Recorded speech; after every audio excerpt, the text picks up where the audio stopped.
Hello everyone, welcome to Drishti CUET. I hope everyone is doing great.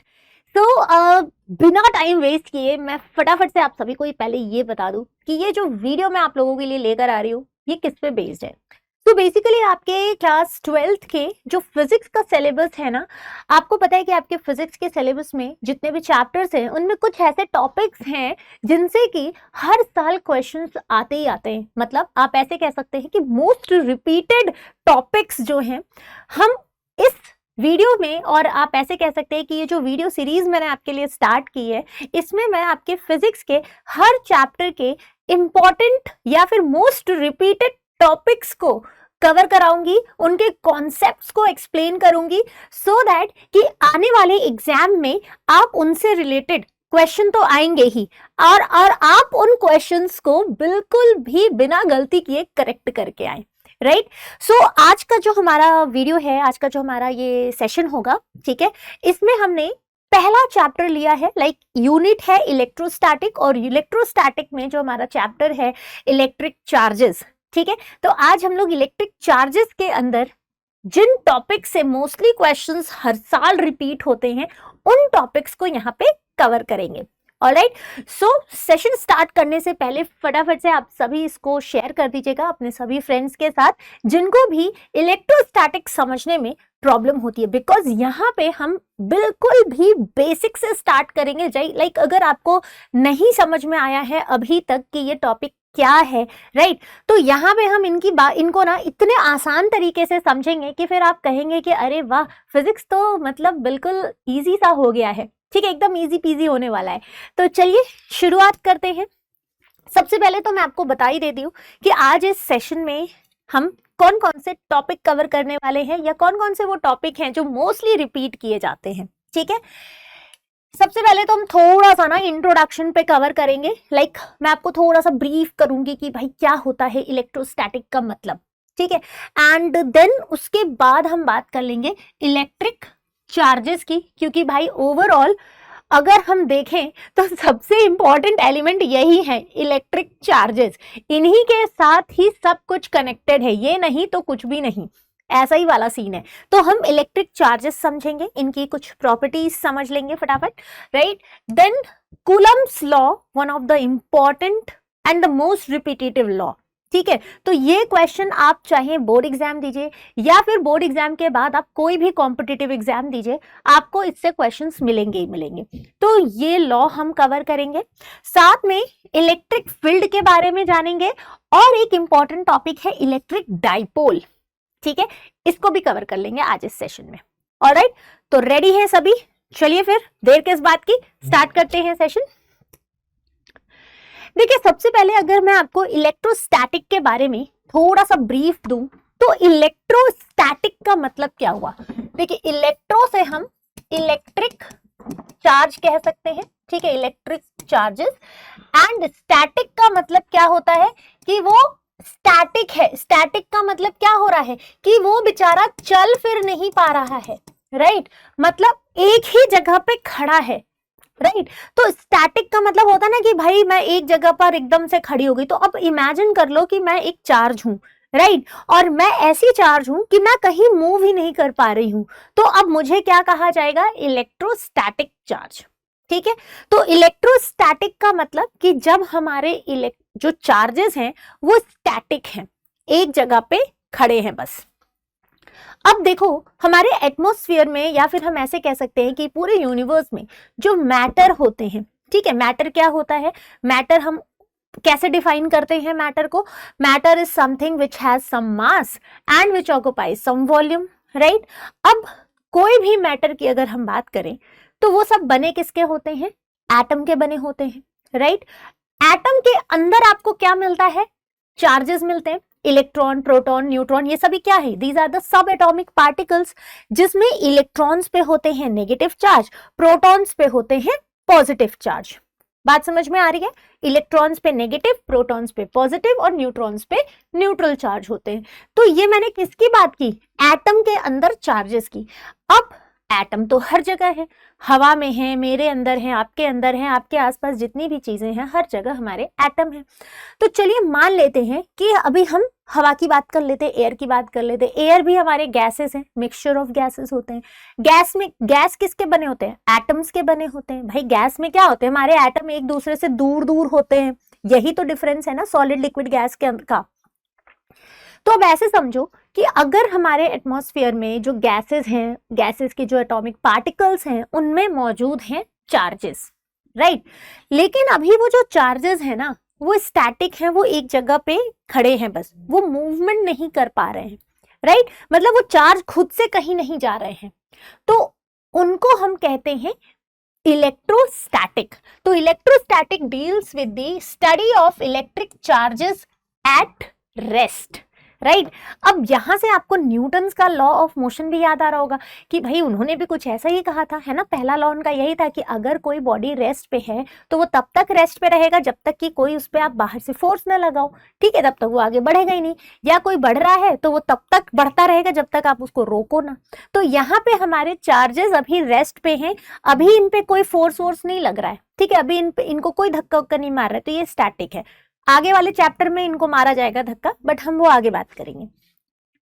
तो अब हमारे जो चार्जेस हुए, ठीक है, अभी वो रेस्ट पर हैं। इलेक्ट्रोस्टैटिक का मतलब charges are at rest. Now क्योंकि आपने देखा कि हमारे जो चार्जेस हैं, ठीक है, वो पॉजिटिव भी होते हैं और हमारे चार्जेस नेगेटिव भी होते हैं। क्यों ये पॉजिटिव नेगेटिव हो पा रहे हैं? क्योंकि हमारे पास इलेक्ट्रॉन और प्रोटॉन है भाई। इलेक्ट्रॉन नेगेटिवली चार्ज है, प्रोटॉन पॉजिटिवली चार्ज है, ठीक है। तो हमारे पास दो कैटेगरी की चार्जेस होती हैं। चार्जेस में अगर हम देखें तो जो लाइक चार्जेस होते हैं, मतलब जैसे मान लीजिए कि अगर हमारे पास पॉजिटिव चार्ज और पॉजिटिव चार्ज है, ये दोनों चार्ज अगर एक पास आते हैं ना तो ये रिपल करते हैं, मतलब इनके बीच में एक ऐसा फोर्स लगता है जो इन दोनों को दूर भगा देता है, ठीक है, रिपल्शन होता है अगर एक जैसे चार्ज पास आते हैं। उसी तरह अगर मान लीजिए माइनस माइनस चार्ज एक पास आते हैं तो भी इनके बीच में रिपल्शन हो रहा है। लेकिन वहीं जब एक माइनस और एक प्लस चार्ज पास आते हैं तो इनके बीच में जो फोर्स लगता है ना उसे कहा जाता है फोर्स ऑफ अट्रैक्शन। तो बेसिकली फोर्स क्या है? बल, ठीक है। तो जब दो सेम चार्जेस पास आते हैं तो जो बल लगता है उसको हम कहते हैं कौन सा बल? जब दो सेम चार्जेस पास आएंगे तो उनके बीच में प्रतिकर्षण बल लगता है, यानी रिपल्सिव फोर्स लगता है और वो दूर भागते हैं। दो अलग अलग चार्जेस पास आते हैं तो उनके बीच में क्या होता है? अट्रैक्टिव फोर्स लगता है, ठीक है, यानी आकर्षण बल लगता है जिससे वो पास आते हैं। तो ये एक चार्ज की प्रॉपर्टी होती है, ठीक है, अगर आपके पास चार्जेस है तो। अब होता क्या है ना कि जब हमारे चार्ज रेस्ट पर हैं तो इसका ये मतलब नहीं है कि वो किसी काम के नहीं है, ठीक है। आप ऐसे नहीं कह सकते कि भाई रेस्ट पर है तो ये क्या ही काम करेगा, ऐसा कुछ नहीं होता है।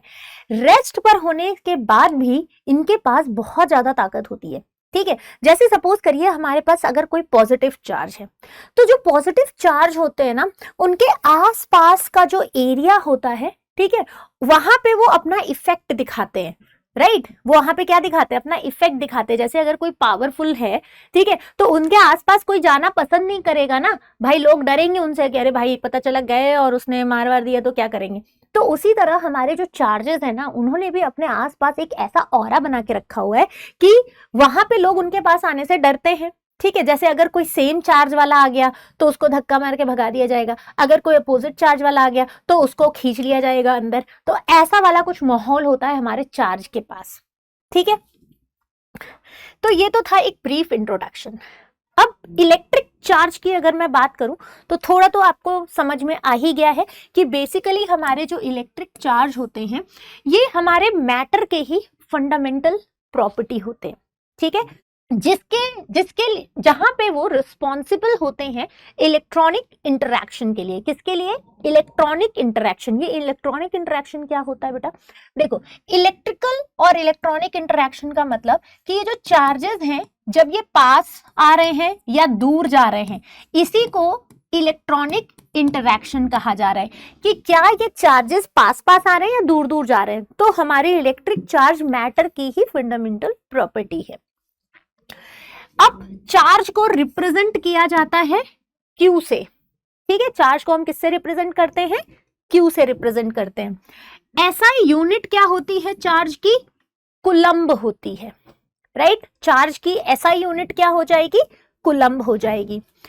अब मान लीजिए कि हमारा जो क्वांटाइजेशन ऑफ चार्ज है उसका फॉर्मूला क्या होता है, Q is equal to N into E। इसका क्या मतलब हुआ, देखो हमारा जो चार्ज है, जैसे मान लीजिए हमारे पास कोई कंडक्टर है या हमारे पास कोई भी मैटर है, ठीक है, अब उस मैटर में अगर आपसे पूछा जाए कि इसके पास कितना चार्ज है, ठीक है, तो हम उसका चार्ज, देखो आपसे ये नहीं पूछा जा रहा है ना कि उसके ऊपर कितना इलेक्ट्रॉन है, कितना प्रोटॉन है, कितना न्यूट्रॉन है, उसके अंदर तो ये सभी चीजें हैं, लेकिन आपसे क्या पूछा जा रहा है कि इनके पास कितने चार्ज हैं। तो टोटल नंबर ऑफ चार्ज हम बताने के लिए क्या फॉर्मूला लगाते हैं, N इंटू E, ठीक है, जहां पे Q क्या है, टोटल चार्ज है, N आपका इंटीजर है और E क्या है, एलिमेंट्री यानी इलेक्ट्रॉनिक चार्ज, इलेक्ट्रॉन्स है, राइट। तो कितने नंबर ऑफ इलेक्ट्रॉन्स हो रहे हैं, जैसे मान लो 2 इलेक्ट्रॉन है, उसके अंदर 3 इलेक्ट्रॉन है, तो N क्या हो जाएगा, 1 2 3 4 कुछ भी हो जाएगा, और E क्या है, इलेक्ट्रॉन है, तो मान लीजिए 2 इलेक्ट्रॉन है तो टोटल चार्ज क्या हो जाएगा, 2 इंटू इलेक्ट्रॉन की जो वैल्यू दी गई है, तो उसके अंदर टोटल चार्ज आ जाएगा इतना। तो अगर आपको कभी भी टोटल चार्ज पूछा जाए तो सिंपली आप N इंटू E से उसको बता सकते हैं, ठीक है। चार्जेस की 3 इंपॉर्टेंट प्रॉपर्टीज भी होती हैं, जैसे हमारे जो चार्ज होते हैं ना वो एडिटिव नेचर के होते हैं। एडिटिव का मतलब क्या हुआ कि आप चार्जेस को ऐड कर सकते हैं, जैसे मान लीजिए कि एक चार्ज यहाँ पे है, एक चार्ज यहाँ पे है, एक चार्ज यहाँ पे है, एक चार्ज यहाँ पे है, तो ये सभी चार्जेस को हम क्या कर सकते हैं, ऐड कर सकते हैं। तो हम यहाँ क्या लिख सकते हैं, जो टोटल चार्ज है वो क्या हो जाएगा, Q1 plus Q2 plus Q3 plus Q4, right. तो हमारे चार्जेस कैसे होते हैं, एडिटिव नेचर के होते हैं, हम उनको जोड़ सकते हैं, राइट, कहीं पे भी कितने भी चार्ज हो हम सारे चार्जेस को जोड़ सकते हैं एक साथ। चार्जेस हमारे कंजर्व्ड होते हैं, मतलब वही बात हो गई, जैसे आप लोग पढ़ते थे ना कि एनर्जी हमारी कंजर्व्ड है, मतलब एनर्जी ना तो बनाई जा सकती है ना तो मिटाई जा सकती है, सिर्फ इसका ट्रांसफर होता है, उसी तरह हमारे चार्जेस भी कंजर्व्ड होते हैं। चार्जेस ना तो खत्म होते हैं ना तो नए बनते हैं, यहाँ पे चार्जेस का क्या होता है, ट्रांसफर होता है, ठीक है। क्वांटाइज्ड जो मैंने अभी अभी आपको बताया, Q is equal to N E। तो हमारे चार्जेस की 3 इंपॉर्टेंट प्रॉपर्टीज आपको ध्यान में रखनी है, राइट। चलिए अब आ जाते हैं कूलम्ब्स लॉ पे। अब देखिए थोड़ी देर पहले आपने क्या देखा कि अगर हमारे चार्ज हैं, जैसे मान लीजिए हमारे पास ये Q चार्ज है जिसके ऊपर पॉजिटिव है, मतलब ये कोई पॉजिटिव चार्ज है, ठीक है, तो इस प्लस चार्ज के आसपास इनकी एक दुनिया होगी, ठीक है, इनके आसपास क्या होगा, इनका एक फील्ड होगा, एक क्षेत्र होगा जिसमें इनका साम्राज्य होगा। किसी को भी इनके अंदर एंटर करने के लिए, इनके फील्ड में या इनके बाउंड्री में एंटर करने के लिए क्या लगना पड़ेगा, उनसे परमिशन लेनी पड़ेगी। अगर कोई इनके परमिशन के बिना आ गया तो उसको धक्का मार के निकाल दिया जाएगा, अगर कोई ऐसा आया जिसको ये चाहते हो उसको ये अपने अंदर बुला लेंगे, राइट। तो अब मान लीजिए कि एक कोई हमारे पास चार्ज है Q, ठीक है, वहीं पे कोई एक और चार्ज, मान लीजिए आप इन्हीं के आसपास कोई एक और चार्ज आ गया Q2, ये मान लीजिए Q1 है, ये मान लीजिए Q2 है। अब देखो अगर यहाँ पे मान लो ये प्लस चार्ज हुआ, ये भी प्लस हुआ, तो ये क्या करेंगे, ये इसको धक्का मारेंगे कि भाई तू दूर जा मेरी विसिनिटी से, है ना, बाहर निकल जा, राइट, ऐसा ही कुछ करेंगे, ये इसको भगाएंगे। तो इनको भगाने के लिए इनको कुछ फोर्स लगाना पड़ेगा। ये वाले जो चार्ज हैं ये क्या करेंगे, इनको कुछ फोर्स लगाएंगे, तब तो ये इसको रिपल कर पाएंगे ना और खुद भी दूर भाग पाएंगे। तो दोनों ही, अब ऐसा थोड़ी ना है कि खाली यही पावरफुल है, भाई ये पॉजिटिव है तो ये भी तो पॉजिटिव है, इनके पास भी तो इनका फील्ड है। तो अब क्या होगा, दोनों अगर पॉजिटिव पॉजिटिव एक पास आएंगे तो दोनों एक दूसरे पे फोर्स लगाएंगे, एक दूसरे को दूर भगाएंगे, और अगर प्लस माइनस होंगे तो दोनों के बीच जो फोर्स लगेगा वो उनको पास बुलाएगा, ठीक है। तो अब कूलम्ब्स ने इन्हीं फोर्स की बात की। इन्होंने बताया कि अगर हमारे पास दो चार्जेस हैं, ठीक है, तो उनके बीच लगने वाला जो फोर्स होता है, दोनों चार्जेस के बीच लगने वाला जो फोर्स होता है वो डायरेक्टली प्रोपोर्शनल होता है उनके प्रोडक्ट के, मतलब Q1 इंटू Q2 के डायरेक्टली प्रोपोर्शनल होता है फोर्स, राइट।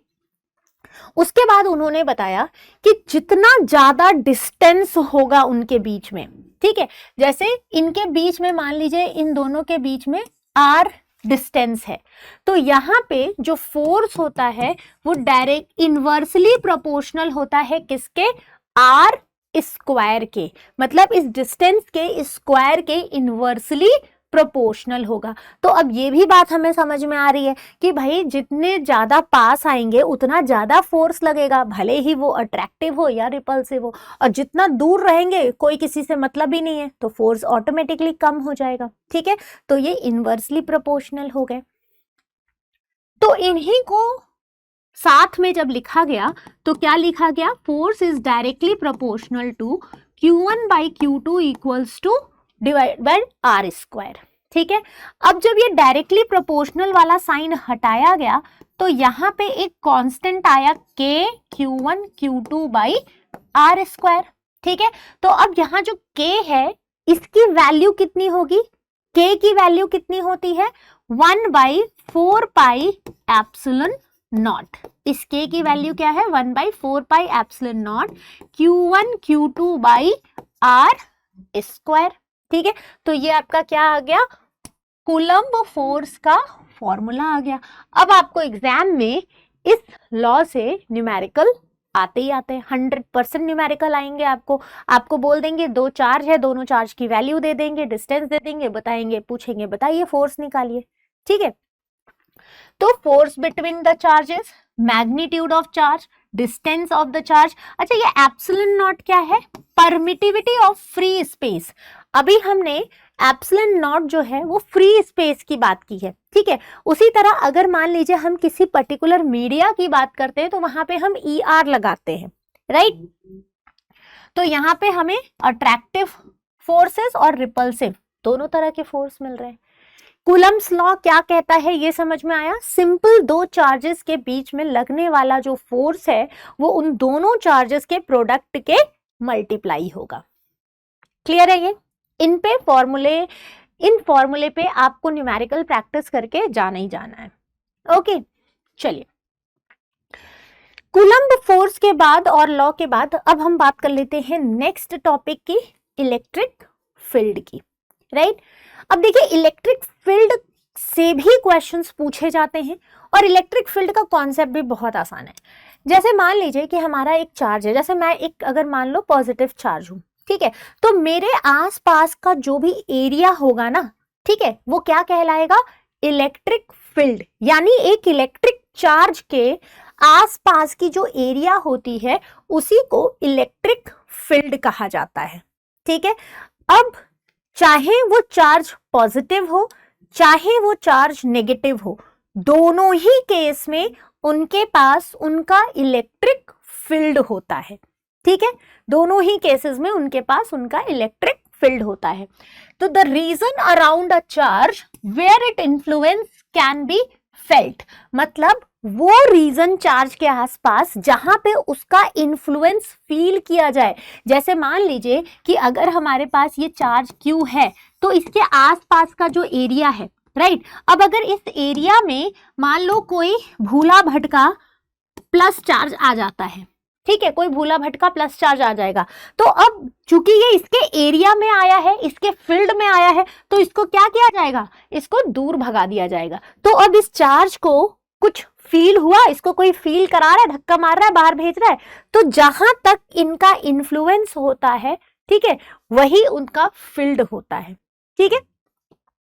तो E को हम, इलेक्ट्रिक फील्ड को हम डिफाइन कैसे करते हैं, F by q naught, F by q naught. F क्या है, फोर्स पर यूनिट चार्ज। तो इलेक्ट्रिक फील्ड और electric field intensity at a point is defined as the force experienced by a unit positive charge place at that point. तो suppose करिए ये हमारा Q0 एक point charge है, ठीक है, तो कितना फोर्स इस पॉइंट चार्ज ने फील किया जब वो इसके फील्ड में आया, ठीक है, तो इसके इलेक्ट्रिक फील्ड में आने के बाद इसने कितना फोर्स फील किया, यानी जितने भी चार्ज आएंगे सभी चार्ज, तो अगर एक चार्ज आया है तो कितना फोर्स इसने फील किया, वही होता है इलेक्ट्रिक फील्ड, ठीक है। यूनिट होती है इलेक्ट्रिक फील्ड इंटेंसिटी की न्यूटन पर कूलम्ब। कैसे आया यूनिट न्यूटन पर, याद नहीं करना है इसको, देखो कैसे आया। इलेक्ट्रिक फील्ड क्या होता है, एफ बाई, इलेक्ट्रिक फील्ड क्या हो जाता है, एफ बाई क्यू। फोर्स का यूनिट होता है न्यूटन, कूलम्ब का, चार्ज का यूनिट होता है कूलम्ब, तो इलेक्ट्रिक फील्ड की यूनिट क्या हो गई, न्यूटन पर कूलम्ब, राइट। जहां पे एफ क्या है, force on test charge, q naught क्या है, टेस्ट चार्ज है, क्यू क्या है, सोर्स चार्ज है। The force acting on the charge q is q e. तो अब यहीं से क्या हम एक और फॉर्मूला निकाल सकते हैं, अगर E is equal to F by q है तो क्या force is equal to q into E निकाल सकते हैं। तो अब इस चार्ज पे कितना फोर्स लग रहा है, अगर आपसे पूछा जाए कि ये जो चार्ज घूमते फिरते इनके फील्ड में घुसे थे, इन पर कितना फोर्स लग रहा है, सबसे पहले तो इन पे रिपल्सिव फोर्स लगेगा इस डायरेक्शन में, और वो फोर्स कितना हो जाएगा, Q इंटू ई हो जाएगा। तो बस ऐसे ही आपको निकाल देना है चीजें, जो भी आपसे पूछा जाए, ठीक है। अब इलेक्ट्रिक फील्ड में जो भी चार्ज आएगा उस पर कितना फोर्स लगेगा, Q इंटू ई लग जाएगा।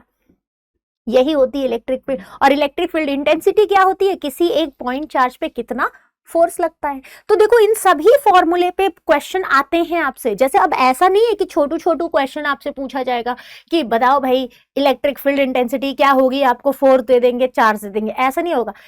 एक क्वेश्चन में 3-4 क्वेश्चन आपसे एक साथ पूछा जाएगा। जैसे आपको पहले इलेक्ट्रिक फील्ड इंटेंसिटी निकाल लेंगे तो आपको दूसरा क्वेश्चन उसमें आएगा, दूसरा क्वेश्चन आएगा, एक के बाद ऐसे। तो ये मत सोचिएगा कि छोटू छोटू वाले आएंगे, राइट। जब आप बोर्ड्स के पेपर देखेंगे ना तो वहां पे आपको समझ में आएगा कि किस तरीके से क्वेश्चंस को कनेक्ट किया गया है। ऑलराइट, एंड आई होप कि अब इस फॉर्मूले के बाद आप कर सकते हैं। अब देखो हमारा जो फोर्स होता है, अभी हमने कूलम्ब्स लॉ के अकॉर्डिंग फोर्स निकाला था। कूलम्ब लॉ का फोर्स क्या था, F is equal to 1/4 pi epsilon naught Q1 Q2 by क्या था, R स्क्वायर, ठीक है। तो मान लीजिए एक हमारा चार्ज Q है और एक हमारा क्या है, चार्ज Q1 है, एक Q0 चार्ज है, एक Q1 चार्ज है, इतना फोर्स है। तो E क्या है, F बाई Q है, E क्या है हमारा, F बाई Q0 है। तो जब हम इसको डिवाइड करेंगे तो अल्टीमेटली हमें E क्या मिल जाएगा, 1/4 pi epsilon not, Q0 cut जाएगा, Q by R square. So this is the electric field intensity, ठीक है। अगर आपको इलेक्ट्रिक फील्ड निकालने के लिए दिया जाए तो वहां पे आप 1/4 pi epsilon not Q by R square से बता सकते हैं। क्लियर है, समझ में आ रहा है। चलिए अब इलेक्ट्रिक फील्ड लाइंस क्या होती है। तो देखो अब हमें दिख तो नहीं रहा है, जैसे मान लीजिए मेरे आसपास, मैं कह रही हूं मेरे आसपास मेरा इलेक्ट्रिक फील्ड है, लेकिन ये सामने वाले को दिखेगा कैसे कि इलेक्ट्रिक फील्ड है। तो बेसिकली जो लाइंस होती हैं ना, इलेक्ट्रिक फील्ड लाइंस, ये एक इमेजिनरी लाइंस होती हैं जो हमें बताती हैं कि इलेक्ट्रिक फील्ड किस डायरेक्शन में दिख रहा है, जा रहा है, ठीक है। तो यहाँ पे originate from positive and end at negative charge. हमेशा जो हमारी इलेक्ट्रिक फील्ड लाइंस होती हैं वो पॉजिटिव से बाहर को निकलती है। जैसे मान लीजिए अगर हमारे पास कोई पॉजिटिव चार्ज है तो यहां से फील्ड लाइन बाहर को निकलेंगी, ठीक है। और अगर कोई नेगेटिव चार्ज है तो देखो फील्ड लाइन एरो अंदर की ओर दिख रहा है, तो फील्ड लाइन अंदर की ओर आएगा। तो अगर मान लीजिए हमारे पास यहाँ पॉजिटिव चार्ज है, यहाँ नेगेटिव चार्ज है, तो इनके बीच में हम इस तरीके से इलेक्ट्रिक फील्ड लाइन दिखा सकते हैं। देखो प्लस से बाहर निकल रहा है और माइनस के अंदर जा रहा है, ठीक है। हमेशा ये जो कभी भी इंटरसेक्ट नहीं करते, इंटरसेक्ट का मतलब एक दूसरे को कट नहीं करते हैं इलेक्ट्रिक फील्ड लाइन, राइट। ये सब प्रॉपर्टीज हैं, यहां से एमसीक्यूज आपको पूछ लिया जाता है प्रॉपर्टीज से, है ना। आपको 3-4 ऑप्शन दे देंगे और पूछेंगे कि बताइए इनमें से कौन सा गलत है कौन सा सही है, तो ये सारे स्टेटमेंट्स आपको पता होने चाहिए। An electric field line is a curve drawn in such a way that the tangent to it at each point is in the direction of the net field at the point। तो अब हमारा जो electric field line होता है, ठीक है, वो ऐसे समझिए कि जब उस पे फील्ड लाइन पे आप टेंजेंट ड्रॉ करते हैं ना, तो वो आपको डायरेक्शन बताता है कि किस डायरेक्शन में वो जा रहा है। ऑलराइट, इलेक्ट्रिक फील्ड हमेशा इनवर्सली प्रोपोर्शनल होता है स्क्वायर ऑफ द डिस्टेंस के। अभी अभी हमने देखा था इलेक्ट्रिक फील्ड किसके अपोजिट होता है, इनवर्सली प्रोपोर्शनल होता है आर स्क्वायर के, जिसका सीधा मतलब है कि जितना आप चार्ज के पास रहेंगे उतना ज्यादा आपको इंटेंसिटी चार्ज की फील होगी, और जैसे जैसे आप दूर जाते जाएंगे वैसे वैसे उसकी इंटेंसिटी कम होती जाएगी। ये बात समझ में आई? मतलब जितना आप मेरे एरिया में आएंगे उतना आपको मेरा इन्फ्लुएंस पता चलेगा, जैसे जैसे आप दूर जाते जाएंगे वैसे वैसे आपको मेरा इन्फ्लुएंस कम होता जाएगा। तो बस यही है। जैसे अगर यहाँ पे हम बात करें तो यहाँ पे आपको बहुत ज्यादा फील्ड लाइन दिखेगी, यहाँ पे ज्यादा इन्फ्लुएंस दिखेगा, यहाँ ज्यादा पावर है, जैसे जैसे दूर आते जाएंगे वैसे वैसे ये कम होता जाता है, ठीक है। तो E inversely proportional to 1/r square, hence the electric field near the charge is high and keeps on decreasing as we move farther. Clear है? चलिए नेक्स्ट और बहुत इंपॉर्टेंट कॉन्सेप्ट पे बात कर लेते हैं, इलेक्ट्रिक डाइपोल के। देखिए इलेक्ट्रिक डाइपोल की अगर हम बात करें तो डाइपोल का क्या मतलब होता है? दो पोल, ठीक है। डाइपोल का मतलब होता है टू पोल्स। पोल्स क्या होते हैं? जैसे मान लीजिए हमारे पास एक है प्लस क्यू और एक है माइनस क्यू। अरे भाई नॉर्थ एंड साउथ पोल होते हैं ना, है ना, हमारे अर्थ में नॉर्थ पोल और साउथ पोल होते हैं, तो उनको पोल कह रहे हैं ना, दोनों अपोजिट है ना, एक नॉर्थ है एक साउथ है, ठीक है। तो बस उसी तरह मान लीजिए हमारे पास अगर दो पोल हैं, एक प्लस है एक माइनस, एक साइड आपको प्लस दिख रहा है एक साइड आपको माइनस दिख रहा है, तो हम इनको क्या कहेंगे? डाईपोल कहेंगे। दो पोल है तो डाईपोल। इलेक्ट्रिक डाईपोल कब कहेंगे? जब हम इलेक्ट्रिक चार्ज के रेस्पेक्ट में बात करेंगे, ठीक है। अगर हमारे पास दो अपोजिट चार्ज हैं पॉइंट पे, एक दूसरे के अपोजिट बाउंड्री पे, ठीक है, तो हम इनको इलेक्ट्रिक डाइपोल कहते हैं। तो इलेक्ट्रिक डाइपोल क्या होता है? अ पेयर ऑफ इक्वल, देखो एक ही एक है, a pair of equal and opposite charges separated by a distance two a, ठीक है। क्या है ये? A pair of equal and opposite charges separated by a distance 2a। अब देखो मान लो अगर आपके पास होता प्लस और माइनस क्यू और वो a डिस्टेंस से सेपरेट होता, तो हम उसको नहीं कहते वो डाइपोल है। वो हमेशा किसके कितनी दूरी पे होंगे दो पोल? 2a की दूरी पे होंगे दोनों पोल, ठीक है। तो अगर दो पोल हैं, दो अपोजिट इक्वल चार्जेस हैं और उनके बीच की दूरी 2a है, तो हम उसको इलेक्ट्रिक डाइपोल कहते हैं, ठीक है। इलेक्ट्रिक डाइपोल, जो हमारे डाइपोल मूवमेंट होते हैं उनका फॉर्मूला होता है P, और P को हम कहते हैं Q इंटू 2a, या फिर आप इसको 2aq से भी लिख सकते हैं ऐसे।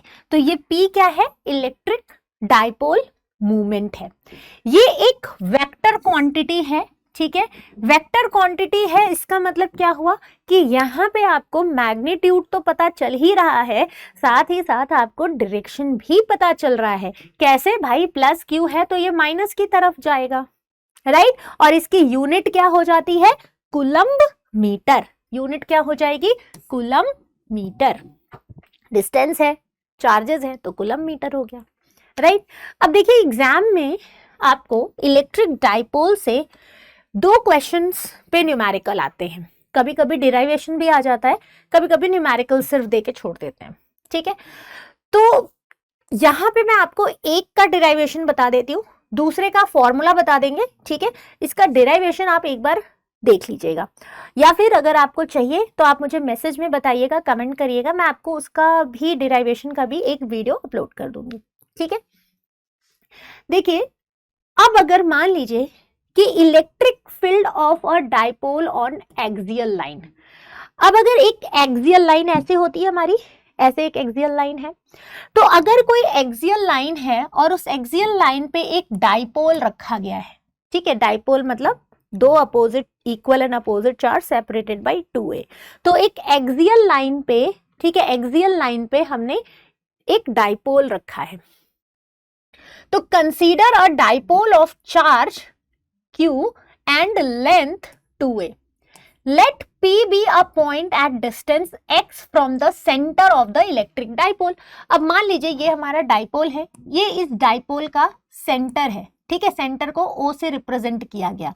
अब इस डाइपोल के सेंटर से x दूरी पर एक पॉइंट P है, ठीक है। क्या कह रहा है कि एक्सियल लाइन पे इस डाइपोल के सेंटर से x दूरी पे एक पॉइंट P है, राइट। तो इलेक्ट्रिक फील्ड इंटेंसिटी, अब देखो यहां पे अगर हमारे चार्जेस हैं तो ये खाली तो बैठेंगे नहीं, इनका एरिया होगा ना, इनका कुछ तो इन्फ्लुएंस होगा, राइट। तो अगर यहाँ पे प्लस क्यू चार्ज है और यहाँ पे कोई पॉइंट P है, तो जाहिर सी बात है इनका इलेक्ट्रिक फील्ड इसको फील होगा, ठीक है, इनको इसका इन्फ्लुएंस फील होगा। अब चूंकि ये प्लस है तो इलेक्ट्रिक फील्ड लाइन कहाँ जाएगी, प्लस चार्ज से जो इलेक्ट्रिक फील्ड लाइन होती है वो बाहर को निकलती है, तो इस P पॉइंट पे जो फील्ड लाइन है वो इस डायरेक्शन में E1 आएगा, मतलब प्लस Q से P पे जो इलेक्ट्रिक फील्ड लाइन आएगी वो इस डायरेक्शन में E1 हो गई। तो माइनस Q भी शांत नहीं रहेगा, ये कहेगा मेरा भी कुछ इन्फ्लुएंस होगा, मैं नहीं छोड़ सकता हूं। तो अब चूंकि ये माइनस है और हमें पता है माइनस में चार्ज फील्ड अंदर की ओर आती है, तो देखो माइनस Q जब P पे इलेक्ट्रिक फील्ड लगा रहे हैं तो उनकी वजह से इलेक्ट्रिक फील्ड अंदर की ओर और E2 हो रहा है। तो अब आपको क्या लिखना है, इलेक्ट्रिक फील्ड इंटेंसिटी P पे बतानी है, इस चार्ज की वजह से और इस चार्ज की वजह से, दोनों की वजह से। इलेक्ट्रिक फील्ड का फॉर्मूला हमने क्या देखा था, F बाई Q यानी 1/4 pi epsilon not Q by R square, right. तो यहाँ पे देखो E1 क्या हो जाएगा हमारा 1/4 pi epsilon not Q by R square, R की जगह x माइनस a लिया गया है, क्योंकि देखो ये यहाँ से यहाँ का डिस्टेंस a है, यहाँ से यहाँ का डिस्टेंस a है, इसकी वजह से अगर हम देखेंगे तो ये पूरा डिस्टेंस x और ये हमें माइनस करना पड़ेगा ना, क्योंकि अब हमें सिर्फ इतनी दूरी पे देखना है, Q से P की दूरी तो इतनी ही है ना, x माइनस a है, तो ये x माइनस a स्क्वायर हो जाएगा, ठीक है। माइनस Q क्या हो जाएगा, E2 क्या हो जाएगा, x प्लस a स्क्वायर। अब देखो यहां से यहां तक की पूरी दूरी क्या हो जाएगी हमारी, x प्लस a, तो ये क्या हो गया x plus a square along PA along PP। E1 E2 निकाल लिया आपने। टोटल इलेक्ट्रिक फील्ड P पे क्या हो जाएगा, अब देखो P पे जो टोटल इलेक्ट्रिक फील्ड होगा वो क्या हो जाएगा, E1 प्लस की वजह से, ठीक है, प्लस E1, E2 माइनस है, इधर आ रहा है तो माइनस E2, ठीक है। तो टोटल इलेक्ट्रिक फील्ड क्या हो जाएगा, E1 माइनस E2। अब आपको क्या करना है, थोड़ा सा कैलकुलेशन करना है, राइट, घबराना नहीं है इसको देख के, बस वैल्यू को रख दिया गया है, उसके बाद जो कॉमन है उसको बाहर निकाल लिया गया है, Q 4 पाई एप्सिलॉन नॉट को बाहर निकाल लिया गया है। अब देखो 1/x minus a square minus 1/x plus a square कर लिया गया, E इज इक्वल टू, अब देखो ये फॉर्मूला था, इसको सॉल्व किया गया तो हमें अल्टीमेटली क्या मिला 4ax। और ये अब मान लीजिए कि जो a है, ठीक है, वो बहुत छोटा है, x बहुत लंबा है, बहुत दूर है, तो a स्क्वायर को हमने नेग्लेक्ट कर दिया, Q by 4 pi epsilon not 4ax by ये x बचा x2, तो ये x4 हुआ, ठीक है। अब x4 से एक x कट जाएगा तो x3 बचेगा, यहाँ पे क्या बच गया 4a बच गया। अब देखो 4a x3, अगर इस 4aq को हम क्या 2qaq लिख सकते हैं, बिल्कुल लिख सकते हैं। 4AQ को 2 × 2AQ लिख सकते हैं। और 2AQ हमारा क्या है? 2AQ तो हमारा डाइपोल मूवमेंट है P, ठीक है। तो हमने क्या लिख दिया? 2P/x²। तो ये तो हमारा इलेक्ट्रिक फील्ड इंटेंसिटी था जब हमने डाइपोल के एक्सिस पे, जैसे कोई डाइपोल है और उसके एक्सिस पे कोई पॉइंट P है, तो उस पॉइंट पे कितना इलेक्ट्रिक फील्ड इंटेंसिटी आएगा। उसी तरह आपसे इक्वेटोरियल के लिए भी पूछ लिया जाता है कि अगर कोई डाइपोल है और वो इक्वेटोरियल पे रखा गया है तो उसकी वजह से कितना इलेक्ट्रिक फील्ड इंटेंसिटी होगा। तो उसका फॉर्मूला नोट डाउन कर लीजिए, E = 1/4πε0 P/x³, बस 2 नहीं रहेगा, ठीक है। तो ये इक्वेटोरियल पे है। इन दोनों फॉर्मूले पे आपको न्यूमेरिकल्स आते ही आते हैं। इन दोनों फॉर्मूले से आपको डिराइवेशन भी पूछा जा सकता है। तो इसका तो डिराइवेशन इजी है, समझ में आ गया। चलिए, सो आज के लिए इतना ही रखते हैं, ठीक है। आई होप आपको सारे टॉपिक्स क्लियर हो गए होंगे। इनसे रिलेटेड न्यूमेरिकल्स जरूर सॉल्व कीजिएगा। If you have any doubt let me know in the comment section. Otherwise नए टॉपिक के साथ, नए चैप्टर के नए टॉपिक के साथ मिलेंगे आपसे अगले वीडियो में। Till then bye bye and take care of yourself.